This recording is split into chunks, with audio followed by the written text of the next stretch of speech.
हंसी और देश से एक कविता लाल मोहम्मद जोगी। लाल मोहम्मद जोगी कविता है। उनके पास दुख के गीत थे, अपार जीवन को आसार कहते किस्से थे। फेरा डालने के लिए उनके अपने गांव थे, जहां उनके जन्म पर सोहर हुआ था। जहां के घरों में एक दिन वे इतिहास की बात बन गए। नट बहचरिया तो थे नहीं कि कहीं उठकर चले जाते, ये उनका अपना देश था। लिपे पुते माटी के घर और नीम महुआ के वही पेड़ थे, जो अभी तक उनको भूले नहीं थे। गांव को गोंठ कर बहती नन्ही सी नदी, जिसकी अखबार में जीवन हरा लगता, उनके अपने रहते थे वहां, जो देखते देखते दूसरे लोग हो गए।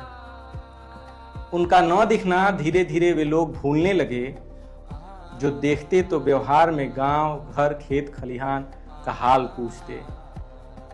सरसों आलू अब की तो माहो पाला ले गई, मिलकर चिंता करते। लाल मोहम्मद जोगियानी से सारंगी लेकर निकलते, राजा भरथरी गाते हुए।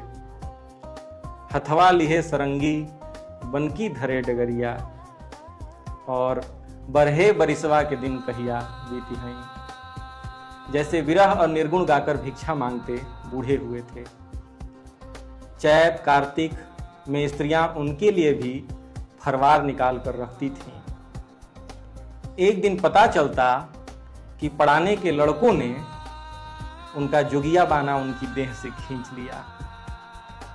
कटुआ मुल्ला कहकर गालियां दी।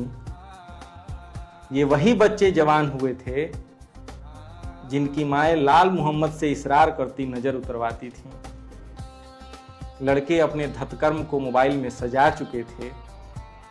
लड़कों को इससे पहले जवार में कोई नहीं जानता था। जो जानते थे वे लफुआ कहते थे। लफुआ अब उनकी धर्म ध्वजा फहरा रहा था।